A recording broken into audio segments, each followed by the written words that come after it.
start? Do you want to start with DAZN's schedule? Or yeah, go for it. Might as well start with DAZN from the top. Well, from the top has sort of been, I guess, skimmed off in it with the sort of postponement of Vargas v Smith, which was meant to kick off their schedule on the 5th of Feb. So I think Vargas to start with DAZN's schedule. Sorry, language. You bouncing back there, yeah, right. So obviously Vargas has tested positive for COVID, so the DAZN won't be starting on the 5th of Feb now, I don't believe. So they're going to go straight to the 12th with Danny Jacobs v John Ryder, a fight that I quite like, to be honest with you. Friday night fight at the Ali Pali in London, obviously a venue that Matchroom we've got a lot of familiarity with the darts. So maybe it's a new one on boxing for them. But good fight that. It feels like John Ryder's been knocking at the door for a while now for a big fight. And he's got one in Danny Jacobs. I guess a man that hasn't looked his best recently. And I guess, coming over here, coming to the UK, which is a bit of a turnaround, really. It's usually the Brits that have to go to the States to get these fights. Maybe it's a sort of signal of intent from John Ryder in a fight that I'm sure he believes he can win. So I like that one. Friday night, Ryder Jacobs, February the 12th, gets DAZN underway about a month's time. I think it's interesting you mentioned there, obviously the venue, because that shouldn't really make much difference, but it does give a slightly different spin on it, doesn't it?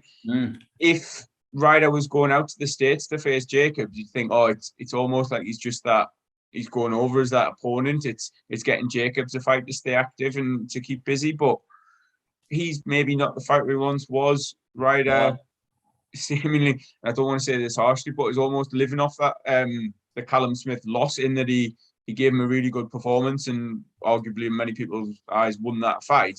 He's then at the point where, now the fact that it's in his hometown, it's in London, and Jacobs is the one coming over, it's almost like, right, well, Matchroom are backing Ryder a little bit here. I know they do promote Jacobs as well, but it's just flipped that round a little bit, and it gives a bit of intrigue to it. It makes you maybe think a little bit differently about how the fight could go, and it's one of the fights that they've announced. It's one of the cards, and it's one of those reasons that I will be renewing my DAZN subscription, starting probably February. I think it wasn't. Right on the drop, but no, it is. It's I think with something like this, we've talked about it at length, and it's always going to be that accumulative effect of what boxing do they have, what sort of schedule have they got.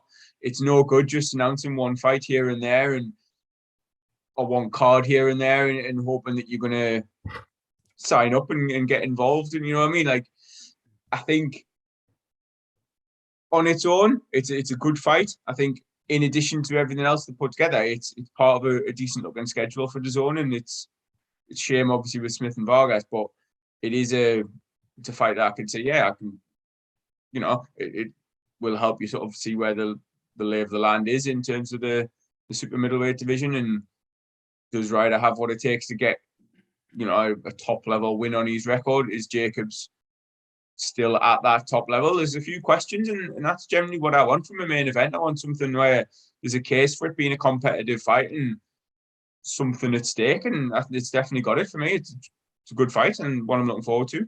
No, I agree with you there. I think I like you say the questions, Jacobs didn't look great last time out against Rosado. Ryder's basically been keeping busy since the Callum Smith fight back in 2019. Was he on the Golovkin on the card once? I think he beat Mike Guy, but just looking there, and I think I'm surprised that John Ryder's actually got 5 defeats on his record. Can you name the 5? Not off the top of my head. Billy Joe Saunders was earlier on, wasn't it? Yeah, that was the one I could think of. Billy Joe Saunders, Callum Smith. Yeah, and I couldn't think of the other ones. Controversially. Yeah. Did he beat Nick Blackwell? No, Nick Blackwell beat him. That was one I remember watching. I couldn't remember exactly how it had gone. That was obviously in my head somewhere. Yeah. There's 3 losses out of the 5. Yeah. The other 2, because we haven't got all night, were Jack Arnfield in 2016, and Rocky Fielding in 2017 for the British title. So but again, we're not gonna dissect his record, are we? But like, no, that's almost the sort of the risk of taking these hard fights. And if you speak to John, the boxer, he will no doubt tell you all he's learned from those losses and from those defeats.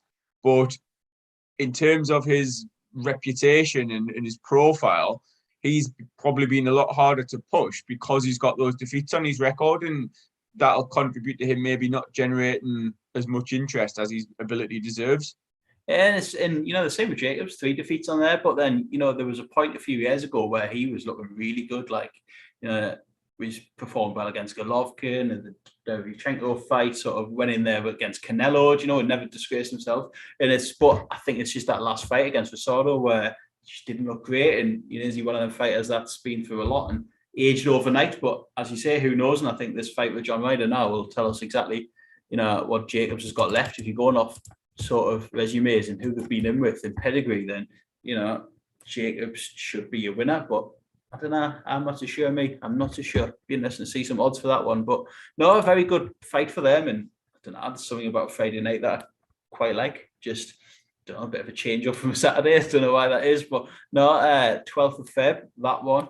Undercard, I think you've got Felix Cash on there, Cyrus Pattinson, Ellie Scottney all on there as well. So maybe Johnny Fisher as well. So I think I will join you and resubscribe to DAZN because I'm quite enthused by this early schedule. I did sort of cancel at some point towards the back end of last year, I think, and just wasn't getting the value for it, wasn't watching it enough. But again, that's a whole podcast in itself. But I do feel a bit more enthused this year and try and be positive. So I think I'll join you in putting that back in on February the 11th, maybe it's the night before.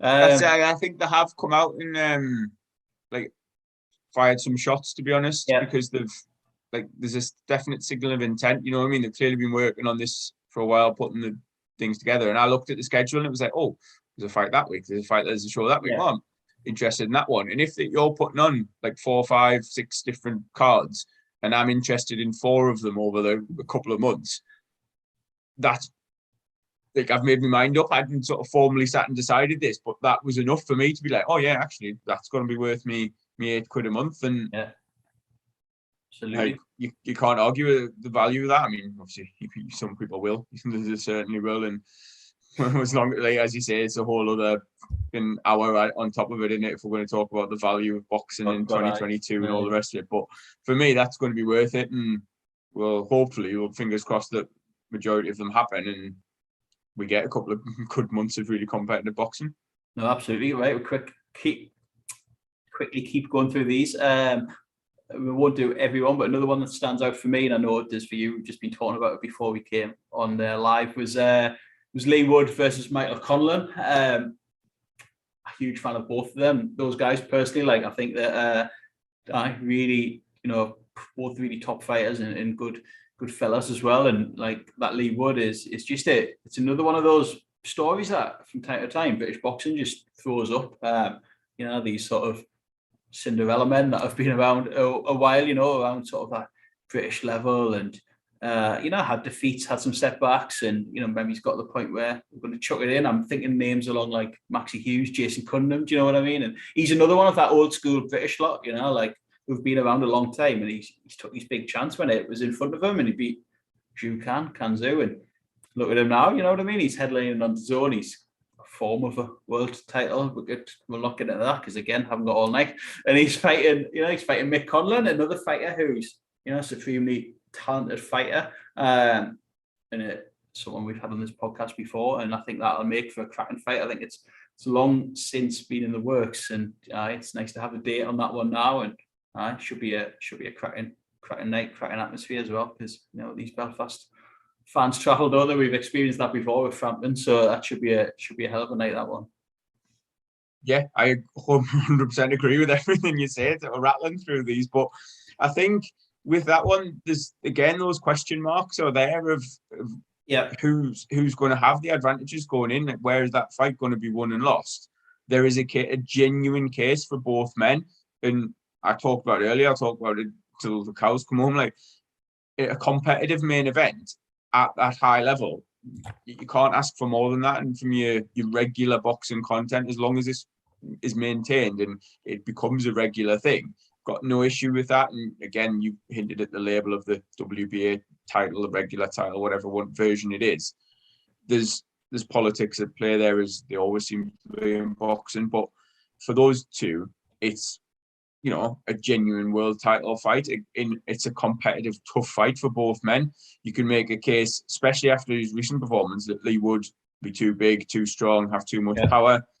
If you're going to go on the sort of speed and the skill element, you might think Conlan will hopefully get ourselves a bit more regular content in the coming weeks, and we'll do a bit more in-depth predictions as the boxing sort of comes and ebbs and flows. But I'll sit on the fence for now with it. But it's, again, if you're just looking at that headline fight, that's one that you think, yep, ticks a box for me. It's one I'm interested in watching. Wouldn't say I've got a particularly vested interest other than being a bit of a fan of like both boxers, really. But I suppose Conlan more so. Like, it's a good fight, and I feel a bit of a hypocrite because I do generally like both boxers and have a bit of a soft spot for them. But with that WBA regular belt, like, the super title of Santa Cruz or whatever should have been stripped and vacated a long, long time ago. So I've got less of an issue with them claiming this one as a genuine world title fight. And the spin on that and the hype coming up to it won't bother me as much, because I do see, like, there's no reason why this shouldn't be for the WBA featherweight title. And it's an intriguing bout as well. There's a lot of question marks about Conlan in particular, I think, because every time he fights, you see the same sort of criticisms thrown and the same questions asked, mainly about his power and will he be able to handle himself at that higher level. Now, you can throw it back and ask, maybe is Lee Wood at that particular high level? Like, is he an elite boxer that's going to pose those problems? Based on his last performance, you're only as good as your previous performance. 100% yes. Like, it was his skill and his power. It was a combination of those two factors that won him the fight against Kanju and won him it in like devastating fashion. So another one that we again did discuss it a little bit beforehand as well. It's Wood's hometown, a massive opportunity for him. He's gone from losing fights at domestic level, not dissimilar to John Ryder that we've already discussed, and he's taken the opportunity. And that's what Ryder's going to be looking at against Jacobs. Like, it's going to be that similar level of thing. If he gets that win, he suddenly catapulted himself into a genuine world title, world level position, however you want to define it, and gone from like losing British level to being absolutely a world champion of sorts, headlining your hometown, like within 2 or 3 fights. It's come out of nowhere for him, and like, long may it continue from his point of view. Obviously, Conlan's not going to be thinking that, and like Adam Booth and Ben Davison are going to be going up against each other. There's that element to it. The trainers, who's going to have the best game plan on the night. It really is a fascinating one. I'd say arguably the highlight of the schedule so far. Yeah, I really like it. I totally agree with you there. Like, you've already answered the question I had lined up for you, and that was, the question marks. I guess people do question Conlan, and which you could argue it's harsh. You know what I mean? Like, he hasn't really put that much of a foot wrong yet in the pros, but I guess that's what you say. It's whether does he have that strength, that power, that sort of sit down on his I think a lot of the criticism comes from his age as well, because he obviously had a very, very lengthy amateur career and obviously very successful amateur career as well. Yeah. And then to turn over sort of at the age he did, I want to say like mid to late 20s, it gives you that little bit, not necessarily of an uphill battle, but it means that you are going to have to do things at a quicker pace. Like, there's plenty of younger prospects who will have had a similar amount of fights and won't be at the level that he's at. Yeah. But you sort of, because of the fanfare he had turning pro and the age he is, you're thinking, right, like, want to see him in there with a genuine world level contender or champion at some point soon. And I wouldn't say it's necessarily taken longer than anyone anticipated, but you think, obviously Rio 2016, he competed and turned pro a little after that. You're pushing sort of 5 years or so, and he's now in his 30s. It's not like he's got that much longer to wait. I don't think that's particularly like he's not past it by any means, but I think It seems, everyone I know what you're expected saying. things to happen at maybe at a Yeah. faster pace. I think it's surprising to, for me to see sort of 16 fights on there. Do you know what I mean? On his slate, and like he went on that road show, didn't he? When he turned over, sort of appeasing the sort of, well, not appeasing, but you know what I mean, sort of in front of the Irish fans all around the globe. Really, he was in New York, he was in Australia, he was in Chicago, and he sort of went through the sort of Madison Square Garden phase. I think I fought there quite a lot, and then but he sort of seems to have settled down. He came over here. I think he beat like Jason Cunningham, and then he went on from that. Really, and the last two opponents, I watched him against Beluto. I thought he was really good that night, and he has showed some spite in there against not the best people like Takush and people like that, and beat TJ Doney last time. And I guess with him, he'll fancy it. I'm sure he will. That Olympic pedigree, that amateur pedigree, probably still gives him a psychological edge. Do you know what I mean? He'll believe in himself and he'll fancy that he can beat Lee Wood. Absolutely. I've got no doubts about that. But like you say, Lee Wood, he's looked good. And even in defeat like Jesse Dickens and that, he was decent. And, he looks sort of strong at the weight. And that's going to be an interesting fight, that. But it's one I'm very much looking forward to. It's got that sort of, England, Ireland thing going on, and it's like I said before, those Conlan fans will travel in great numbers. No issues. Glad it's happened, and really like the fight. Good one. And from that one, I want to jump ahead a little bit to Martinez Warrington too. We will, I will anyway, talk about Ortiz Mckinson at some point, probably when we go into the Conor. Yeah, we'll do one. Like I just think, while we're talking about that featherweight division, it is amazing if you go back to that Wood Dickens fight, how much the world title scene has shifted around between British fighters as well, which is obviously fantastic to see. Like, it just feels like you're going from one to the other in terms of the momentum shifting. Like, there's not one fighter that's been able to sort of stake a claim and put a few defenses together and sort of say, like, I'm the man at this division. Like, and on the one hand, it's almost refreshing that you don't just have one fight. Obviously, as boxing fans, we want to see who is the best. We want to see one fighter there, and say, this is the number one in the division. But we haven't been able to do that because of the upsets. Obviously, there's a bit of mild boxing Twitter uproar that Warrington is getting the world title shot before he's avenged his loss and all. You know what I mean? But Warrington's already beaten Martinez, who has beaten Galahad, who Warrington had also beaten. Yeah. Galahad obviously beaten Dickens, who beaten Wood. Wood's now in the title, a title holder against Conlan. Like, any of them, you just think, right, just throw them in, let them fight, let them go against each other. So I know there was a bit of, I'm trying not to swear, trying to keep my language down, but a bit of bother with the unifying when Kanzu had the WBA regular and trying to get him against Warrington for the IBF. But even if it's not an official unification, let the Wood Conlan winner fight the Warrington Martinez winner, and they're all on the same platform without going down that route of defending the boxing politics and the networks, etc. But these fights should be very easy and fairly straightforward to make, and based on what we've got so far, that they are. There's no reason not to. It's Warrington's now in a position where he's going to be absolutely chomping at the bit. He probably doesn't believe his luck that he doesn't have to face Kid Galahad again, because that was a bit of a stinker the first time. Controversial, close fight. He gets to fight someone who he's already beaten, who, by all accounts, everyone's saying is past his best. He's over the hill, and he still keeps producing the goods. But he's now in a very winnable fight to get his IBF title back without having to rematch Lara, who obviously took him to hell and back. It's just such a bizarre shift within 6 months, a year, or whatever, however long it's been.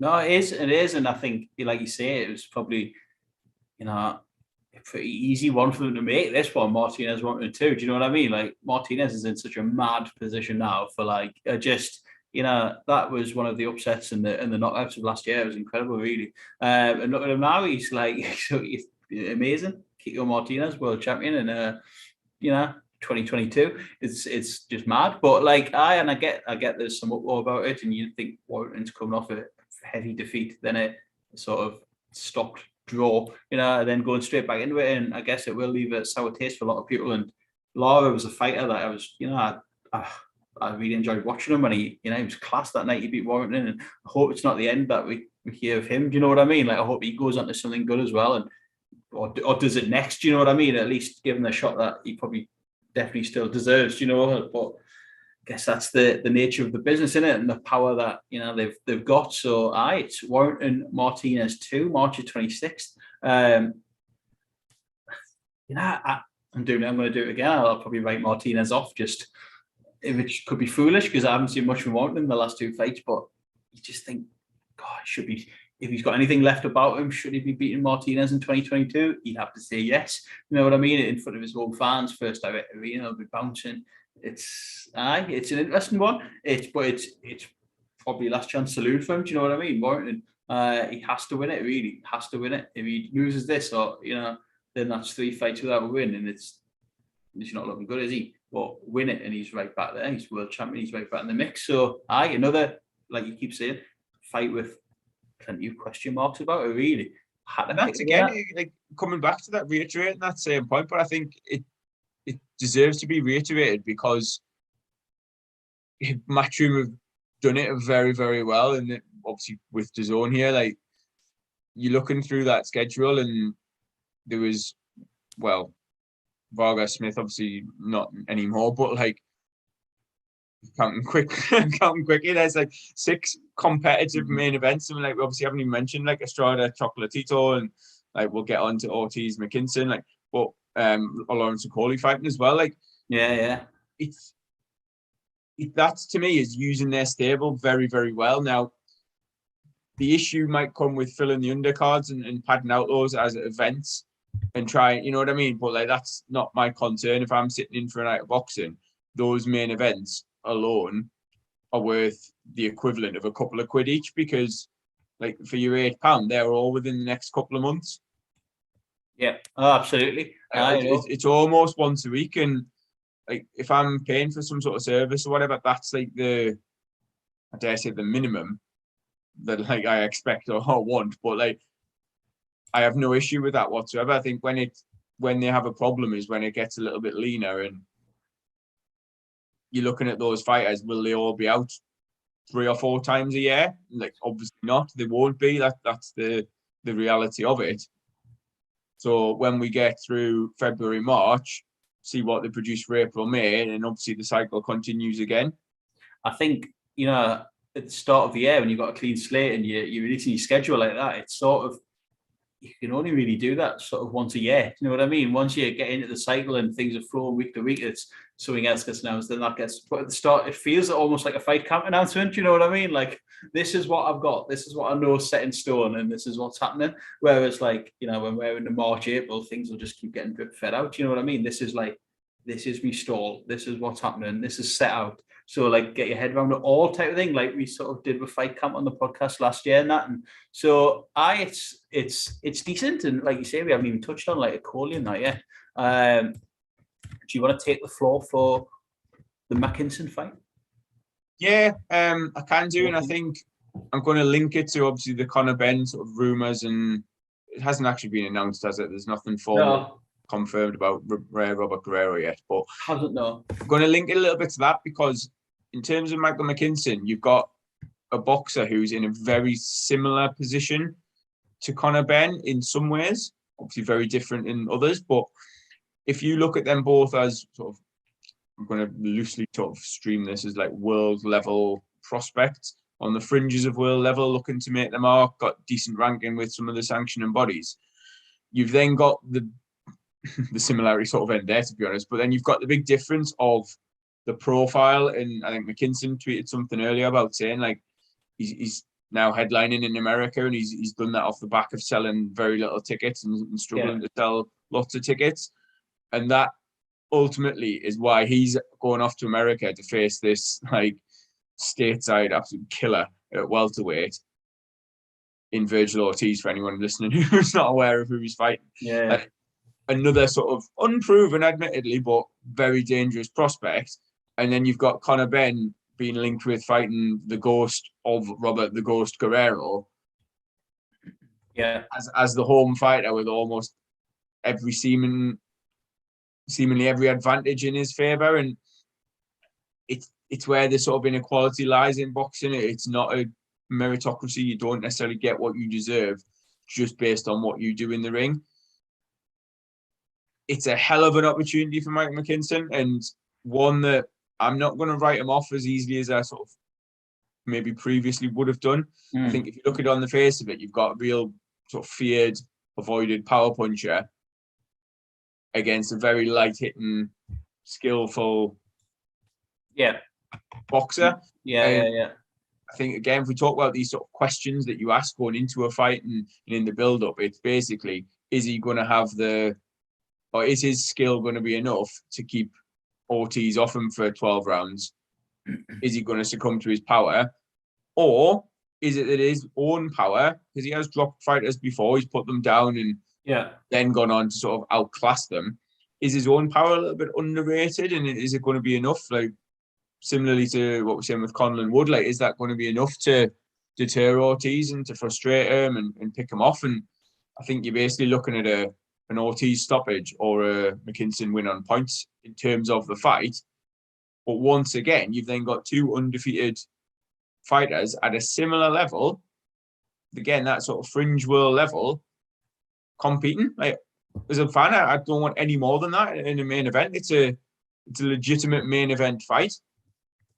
No, I totally agree. I'm a huge Mckinson fan. I've sort of banged that drum a while on here. I like watching him. I think he's not everyone does, but I do. And I think he's, as you say, a stylish, elusive fighter. And you know, he might be Chris Congo, but again, no one seems to want anything to do with him. So, you know, but he's took his chance. He's going over there, and I think like it'll be a hell of a a win if he can pull that off, like an amazing win.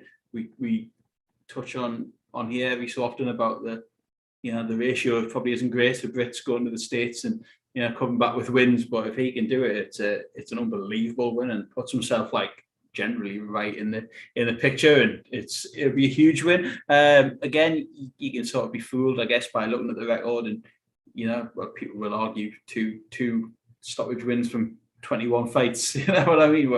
Do the math, but maybe he's not the biggest hitter, but as a fighter, you just don't know what his ceiling is, and that's the intriguing thing about him. He could be like a generally like class act, but like he's looked very, very good so far. But it's the jump. Do you know what I mean? 3 fights ago, he was fighting at York Hall, and it's on the MTK Brentwood shows and stuff, and it's can he make that jump now, like the biggest jump of all, and go to the States against a fearsome puncher, like you're saying, and pull it off? Or it's intriguing, but it's one that I'm really looking forward to. And I think what, he probably knows he's not a ticket seller. He's not gonna.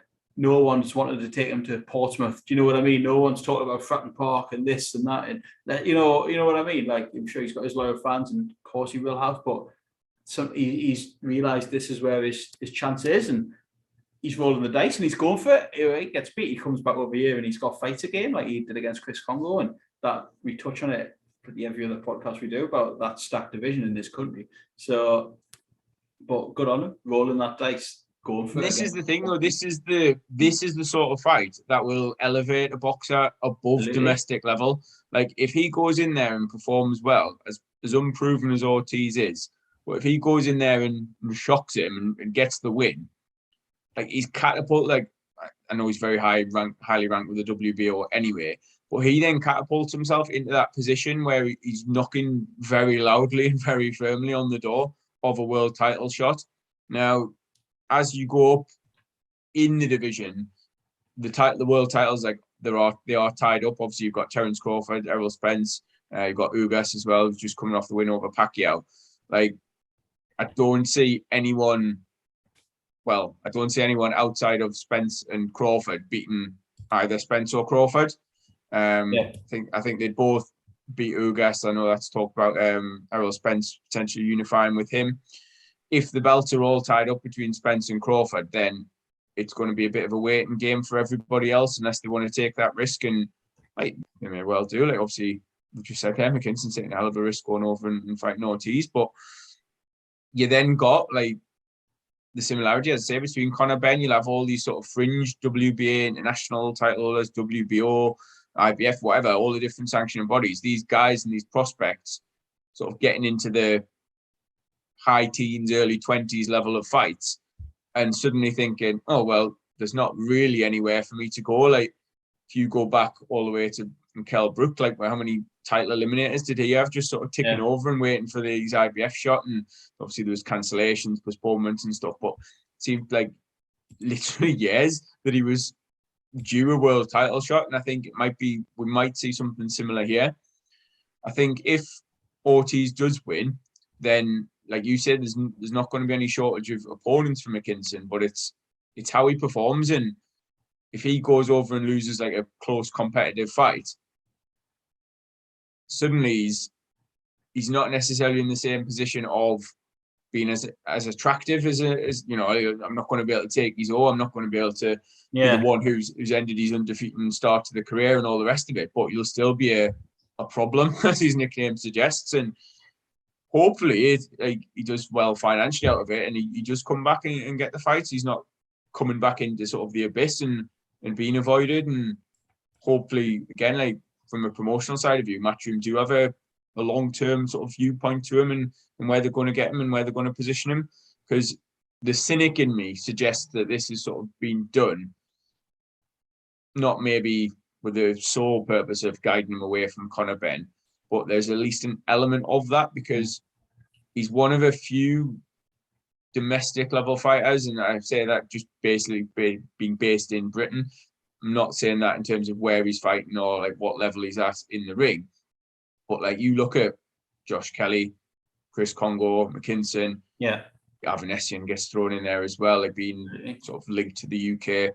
Yeah, these fighters that don't necessarily have the name value for Conor Benn to get in the ring with, but you could argue would all give him a very competitive fight, and a more competitive fight than a shot to shit Chris Algieri or potentially Robert Guerrero, as we've been hearing. Like, and I think from that sort of profile point of view, they don't have the value to fight a Conor Benn and make that money. Like, it's not worth the risk of Ben losing a fight basically at this stage in his career. Like, Matchroom they're not mugs by any means, of course they're not, but they're not going to make the same mistake that they did with Josh Kelly. And I know amateur background and the pedigree was totally different there, but like, for a European title fight for Conor Benn now, as much as I hate saying it, it's not worth it to him having him in a competitive fight. Like, there's not a chance, going back to what I said earlier, that they would be sending Conor Benn over to America to fight Virgil Ortiz. What a fight that would be, though, with two punchers going at it, and then having Mckinson, who I would bet my mortgage on beating Chris Algieri in 2021 or Robert Guerrero in 2022. Because of that situation out the ring, because of the lack of name value, the lack of ticket sales, etc., like all of that sort of thing that we know, and everyone who probably listens to this podcast knows all about and all too well. Like, that just sees them going a totally different path. Yet they're at a similar level. It's fascinating how it works from the business point of view, from that aspect of it. No, absolutely, totally hit the nail on the head. It really does. But you know what? Good on him. He's took it, and let's see how he gets on. I wish him the best of luck. I think it'll be an amazing story if he pulls it off, and he obviously fancies his chances. But let's see. It's another good one.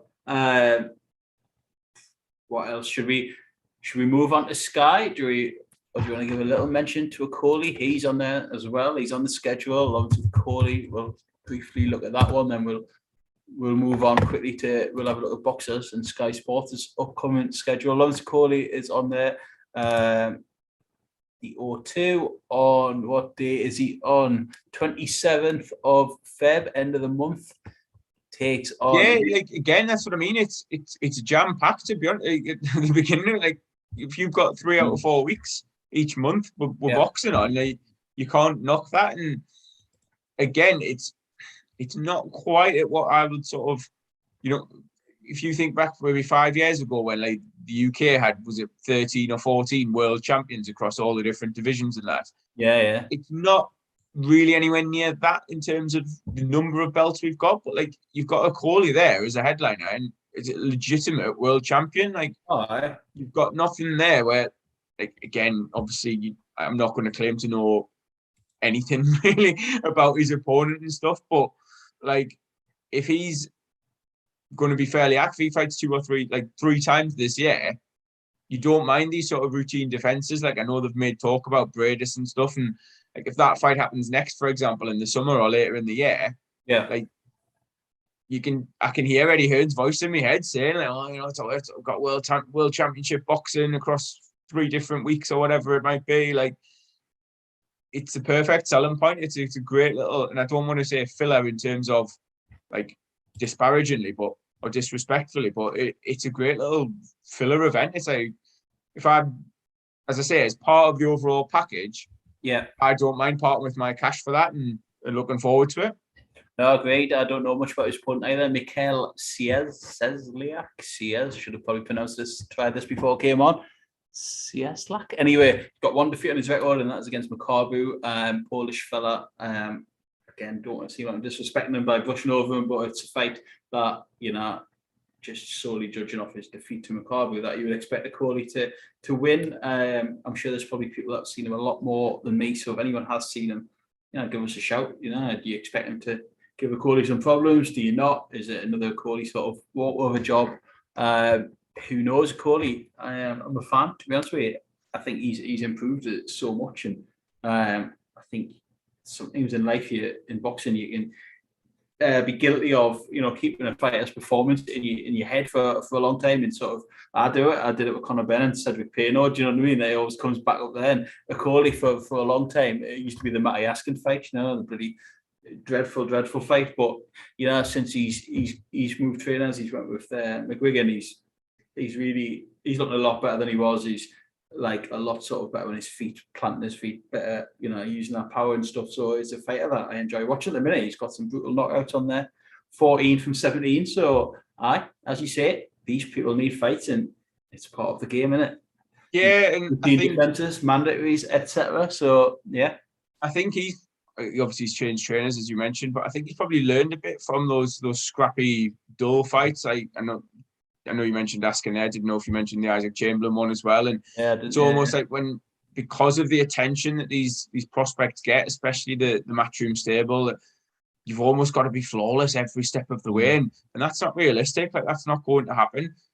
He's got through those fights. He's won them. He's got through. He's as I said, like, learned a bit from them. And like, we've seen him in person a couple of times up close, and he can be absolutely devastating, and he's obviously got that power. He's got the size and the strength to go with like a very decent amount of skill with his attributes, and with Shane McGuigan, obviously seemingly a good fit in the coaching side of things.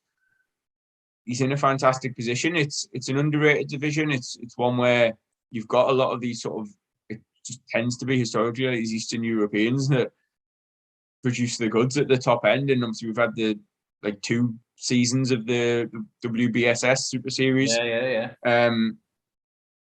whatever reason, there doesn't seem to be the money in the division. It's obviously very close to heavyweight and bridgerweight, if you're going to acknowledge that crock of shit. But like the reward obviously seems to be just that little bit further north, putting on a few more pounds and obviously competing in the glamour division, which Coley physically seems like he will be able to do at some point. But as long as he can make £200, I think he's going to be a problem for anyone. And you look at these names like Maris Bradis, is sort of the number 1 de facto fighter in the division at the minute, not getting any younger. Like it's there for the taking for a Coley. I wouldn't be surprised to see him unify, get a couple of belts, and then look to venture up to heavyweight. It's absolutely, he doesn't hang about, does he? Do you know? No, he's in a great position. And when we just talked there about how many fights he's had, like how few fights he's had compared to, well, I suppose a very similar amount to Conlan, and we both competed in the Rio Olympics. So maybe that around that 20 fight mark or under the 20 fight mark isn't necessarily a massive amount, is it? You know what I mean? The progression that he's made and got to world title level within that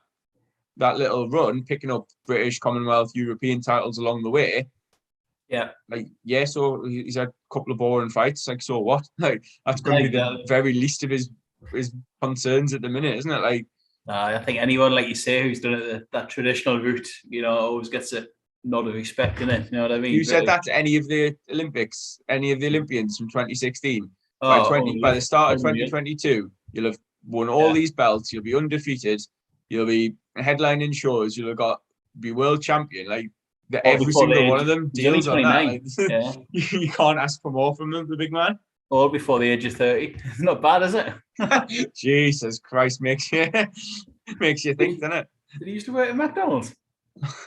Anyway, not now. But anyway, come on, let's quickly move on. 10 to 7. 20 minutes. Let's go. 10 past. So from the future of boxing and looking ahead to Brook or Brook Khan. Well, what are you calling it? I've been calling it Brook today, I think. But, this would be the type of thing on my YouTube channel where we'd have like some Sky graphic flashing across Boxer and all that. Anyway, here we are. We'll move on to see what Sky and Boxer have lined up for 2022. It's still, still takes some getting my head around that. Not Matchroom and Sky, you know what I mean? But anyway, here we are. And to be honest, if things go their way, they're coming out the traps pretty strong. Should be a little asterisk next to that, but we'll come to that in a minute. But Saturday the 5th of Feb, I think that date is still pretty much provisional at this stage. I was reading yesterday that Sky Boxer are sort of badgering the Welsh government. Really, can they do Liam Williams, Chris Eubank Jr. in Cardiff on Saturday 5th of February? I think it's still a bit up in the air with the sort of regulations and the guidelines, but that is the date that's penciled in at this point for Eubank Williams. Love that fight, like cracking. Just one of them 50-50 ones, like two domestic lads. I don't know, is that harsh calling domestic, but who've sort of flirted with the higher levels, but not quite got there yet. But bit of needle between the two of them. I think regular Sky Sports Saturday night, cracking, love it. Going to bypass that one for a second. Saturday, the 26th of Feb.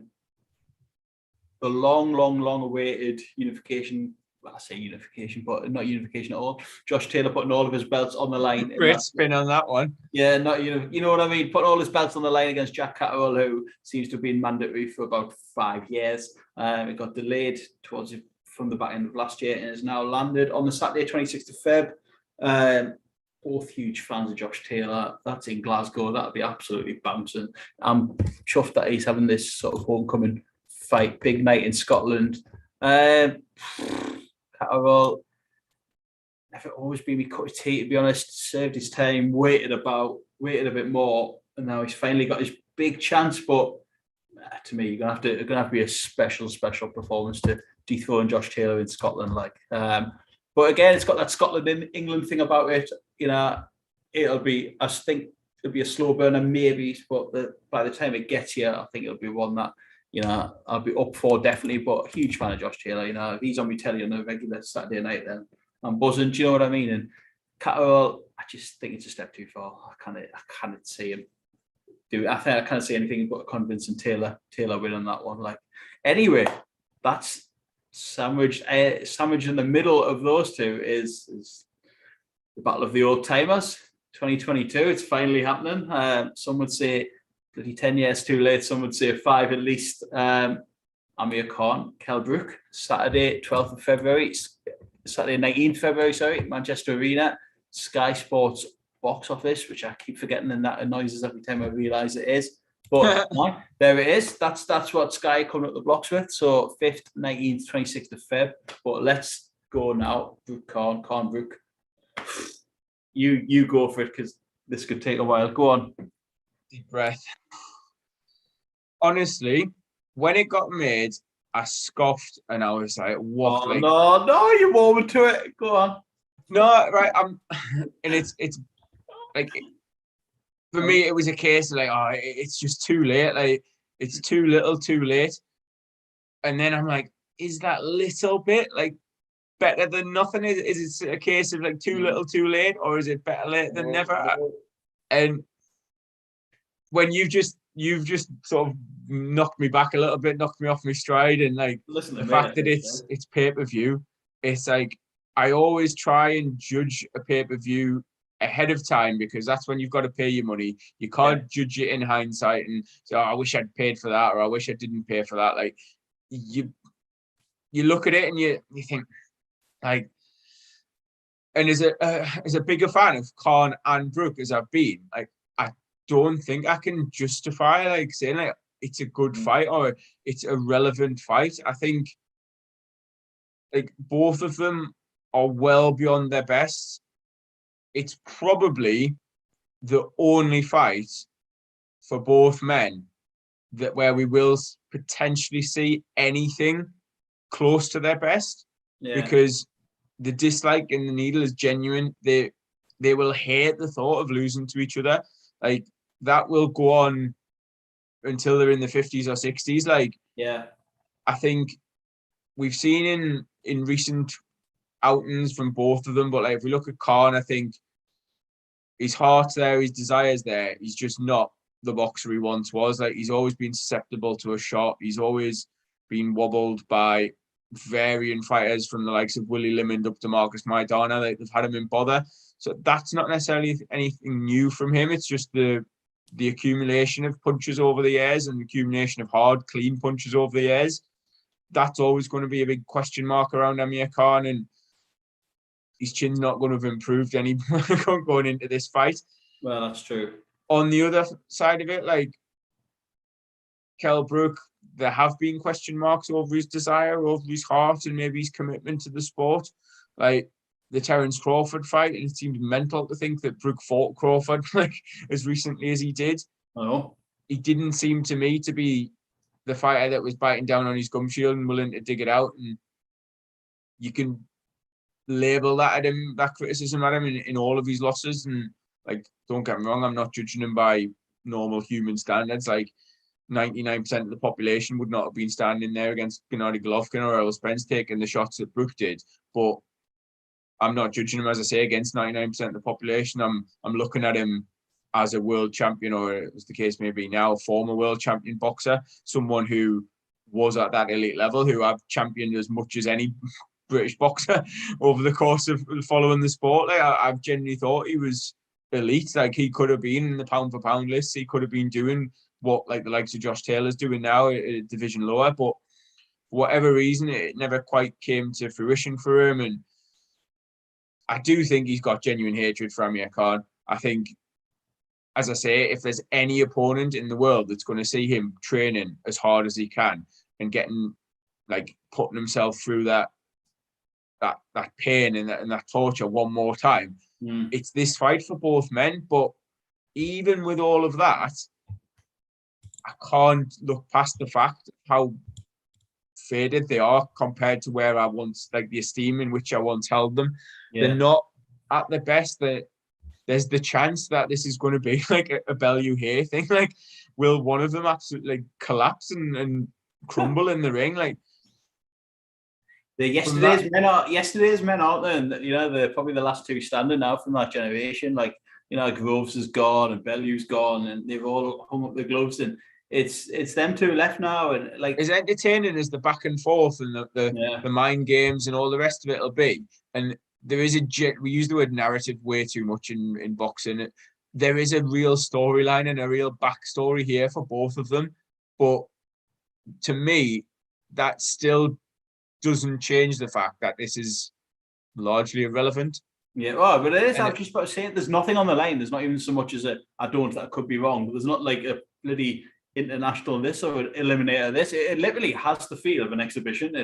There's not like, I haven't even heard any of them start like even pretending to pull the wool over people's eyes and going, oh yeah, I still want to win a world title and all this. It's like, it almost feels like an exhibition, like a battle of the oldies or something. It's, you know, maybe that's harsh, but that's how it. No, and I think on the one hand, that is what might motivate them more. Like, they're not even looking past it for world titles or anything. Like, I dare say neither of them are short of a few quid either. Like, obviously this is going to be financially worth the while. That's why it's going on box office. But like, that's by the by. Like, there is just a genuine dislike of each other, and it's almost like, I think there's still going to be I don't know how many times we talked about these questions and question marks dotted around. Should have sprayed them all over the YouTube thumbnail. But like, whoever wins, it's almost reduced a little bit because of where they both are in their career. It doesn't matter. Like, yeah, no, agreed. Yeah. If Brook's eye socket, his face, whatever, crumbles under Conlan's boxing and peppering him with different shots or whatever, it's like, well, Brook was shot, or he was past his best, or his face was you know what I mean? He's a shell of what he once was. If Brook knocks Conlan out, which I'm leaning towards, that's my prediction. I think I've always thought Conlan's got the skill and the speed, but I just think Brook's had his number. I think stylistically, he'll catch him at some point and he'll catch him clean.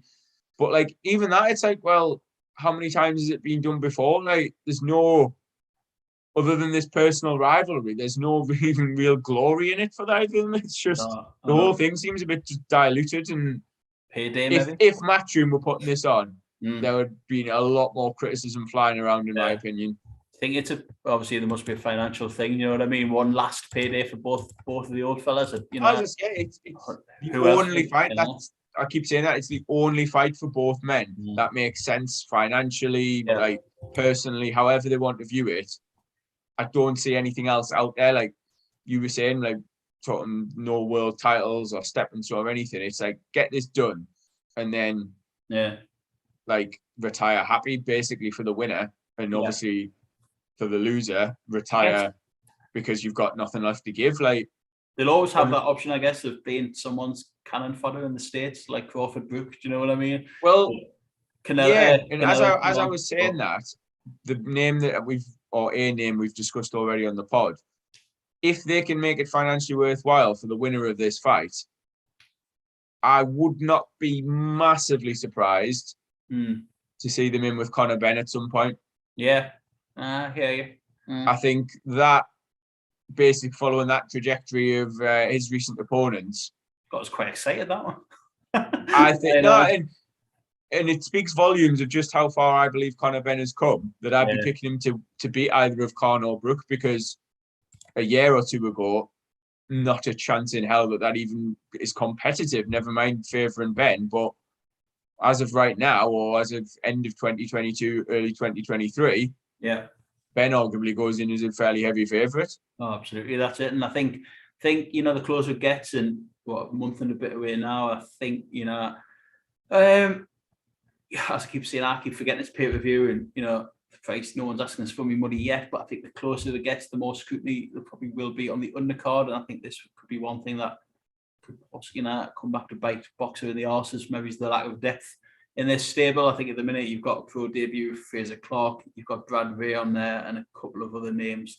A lot of TBAs on there at the minute, and again, people are going to be wondering how much it is and how much they're going to be charged and for watching, you know. And like, it was a common thing for pay-per-views, and people always, you know, well, who's on the undercard? And it's like, well, I don't necessarily see Brad Ray and Fraser Clark's debut. People might be like, oh Christ! I don't even think they'll try and make a big effort to fill it, really, and it's a bit sad and mummy. As I say, that'll go into a lot of people's factor, like their decision making for this one. Like, I think it's one of those, like, if you're paying for that, you're almost paying for it for old time's sake, just to see Conor Brook fighting.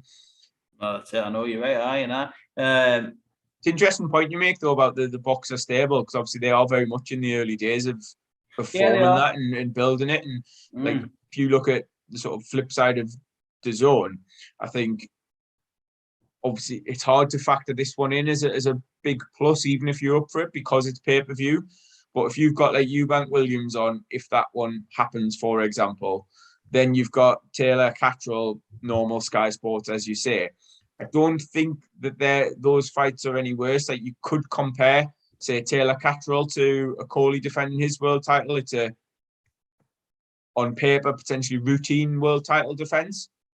Well, that's it. Then you've got Eubank Williams compares a bit to sort of Wood and Conlan, that sort of level of fight. Like, as we said, two sort of British and Conlan Irish, obviously, fighters in a competitive fight that you can sort of make a case for both men.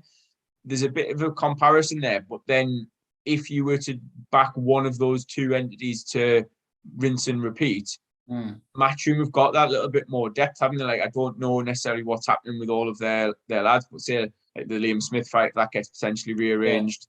You've then got Joshua fighting at some point, hopefully. Obviously Usyk, the rematch there, that's looking to happen at some point mid this year. Dillian White up in the air at the moment. Anthony Fowler obviously headlined last time out. He could still be in a meaningful fight if he wants to come back in a competitive fight. I mean, not necessarily a world title fight or anything like that, but I'd say Matchroom have got that little bit more depth where they could potentially fill another 5 or 6 dates in the next sort of quarter, the second quarter of the year.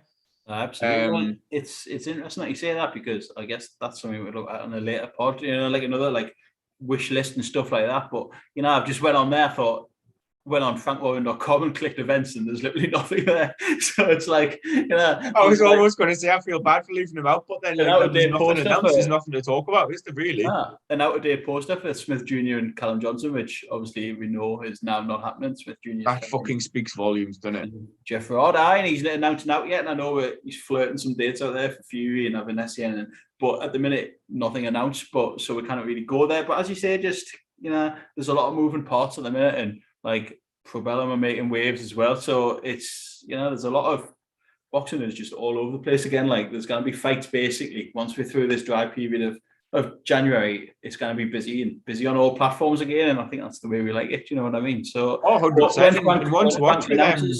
When he announces some fights, obviously we'll give it the due coverage it deserves. But platforms, obviously there's lingering news that DAZN purchasing BT Sport, and that if you're just strictly a boxing fan, you're probably not going to be happy with that, because it's going to see the Champions League and the Premier League come over and probably bump up the price of your monthly DAZN subscription. Jesus, but for the likes of us, and I dare say a big chunk of boxing fans who also follow football, you suddenly got a much more attractive proposition there, and hopefully more money coming into the zone, so these better fights get made on there, and then able to maintain, as I say, that this early sort of how that works with Frank Warren and that I don't know. Like how that, like I can't imagine DAZN's going to be like, okay, come on, Frank. You know what I mean? That's initially what I thought, but then I don't know. It's because then do you just amalgamate? Imagine like amalgamating that into one stable, like got WCW, WWF takeover, put them all together and like invasion angle and all the rest of it, or is it then up to Frank to sort off the Box Nation or the equivalent? Well, still gun. It's honestly like there was some tweet. What tweet was it? Was it Martin the other week? It was something like death, taxes, and the rebirth of Box Nation, or you know what I mean? Or death, taxes, and Box. And it's still going. Honestly, it's still a thing, which is just incredible. Really, I don't know how, but it's still there. There's not really much on that website either, but it's still a thing. You've got Free Sports, Premier Sports picking up the Probellum stuff. Basically every household in the UK, that, you know what I mean? Like everyone has Free Sports, so like everyone with the telly basically. So we're not going to be short of boxing to get into, and obviously you've got Hennessy Channel 5 still doing good things as well. But at the minute we've got very little. There is boxing on Sky this weekend, early hours Sunday morning. Joe Smith Jr., as just mentioned there, against, it batters me head this, but Steve Gifford. It's like you don't sing Steve Gifford. Yeah, hear his name then. But that's all. If anyone wants a boxing fix and set the recorder and stuff, there's other stuff on, like Gary Russell Jr. I think is back, but nothing of massive interest to us from a British point of view anyway. But James Walker's just asked a question there in the chat. First one tonight, actually. Says Frank not gone back to ITV? Jesus, rolling back the years there, I don't know. Cap in hand. Might have to at some point. Well, this is the thing, like you mentioned Channel 5, and obviously like ITV is another one of these terrestrial sort of platforms that they seem to dip in and out, don't they? Like there was the whole link up with Eubank fought a few times on like ITV box office or whatever that was. That wasn't sort of long lasting, and there doesn't seem to be this long-term commitment by the terrestrial channels. Obviously, we know boxing's a niche sport and it's on the sort of periphery, which is why the streaming platforms are looking at other sports and trying to get football rights and stuff to boost their sort of their reach. And like boxing alone is not going to make you money as a TV company, I would say, because it doesn't do the numbers. Like unless you get a superstar in the likes of Joshua or whatever, Yeah. Like, it doesn't do the numbers. Like, for it's brilliant. The Joe Smith Jr. fight, like, obviously would have held a bit more interest if Callum Johnson had been in there. But I look, when you were talking about the Sky content and stuff, there's a couple of decent little international cards on in that, but there's not going to be enough to move the needle for Sky, and it's probably why Sky over the years put more of their eggs in the Matchroom basket. They got less and less of the international content. And it seems they're now sort of dipping back into that to almost counter what Matchroom are doing over on DAZN, try and have that slightly different angle, and like, we're getting the big fights again. And it seems, I don't know, it doesn't seem like it's something that they want to do necessarily. Otherwise, they would have kept that up alongside the Matchroom stuff. It's going to be interesting though, because then on the flip side of that, there's people that, oh God, this isn't the angle I was even going to get into in this pod. This is a whole new podcast, you know what I mean? But you're like, there's like I was last year, and there's people that feel pretty alienated from DAZN at the minute, you know what I mean? And like, it's only this new schedule that's made me want to get it again. I'm not a DAZN subscriber at the minute. I cancelled it. You know what I mean? So people. I was the same. Like we said that at the top, didn't we? Back end of last year, I was just like, I haven't got a clue what's on DAZN. I don't know what's coming up, if anything. You know, I was just like, I felt a bit. I think it was when Chisora Parker was on. I was at the show at Warrington Meadows instead, and it was like I just felt totally alienated from that card. But I'm willing to start this year fresh, as we always do every year, and judge what comes up and judge what gets announced. But again, we might as well just keep doing these every week and just filling it in until until the actual boxing starts, and next talk about the 2022 wish list or dream fights or whatever next week, and have a rant and see what comes up. There might be more announcements. Do you know what I mean? I think that there may well be next week, so that's probably. I did put that in our little heading that we were going to do a 2022 wish list, but we haven't really got round to it. So I'm just going to put you on the spot now. One fight that you want to see made this year? Boring, but might as well go a few Usyk, mate. All the marbles, heavyweight, just do it. You know what I mean? Like, why not? I was going to say Spence Crawford, just avoid the British boxing blog angle. But like, yeah, I mean, they're the two big ones, aren't they? Yeah. There's always that little shadow over boxing that you get these you get a lot of good fights, and we've just talked about what is lined up so far. A lot of very competitive matchups there, but when you don't get the very best fighting the very best, there's always that little asterisk, and it just sort of bugs you a little bit. No, absolutely. Like, again, but oh, Christ, Travis Crawford's been in the news this week, has he not? You know what I mean? So God knows what his immediate future happens with that, with his lawsuit against Bob Arum, but which is mental in itself. But you want these fights to not go past the sell-by date, and fingers crossed they won't, like a certain one we've just talked about. But good to be back. Good. Thanks for Jamesy for the question. But let's, again, I know we say it all the time, but let's keep trying to do them. You know what I mean, regularly, and hopefully try and get some guests on as well in the next few weeks. Yeah, definitely get a few things lined up, and that doesn't have to be for this podcast. And that doesn't have to be boxers or trainers or anyone within the sport. Like, I think I'll put a few tweets out today, and we'll put a bit more out during the week. Like, if anyone does just want to join on, have a bit of crack and ask us some questions or answers to give your ideas and opinions as well. Like, more than happy, more the merrier.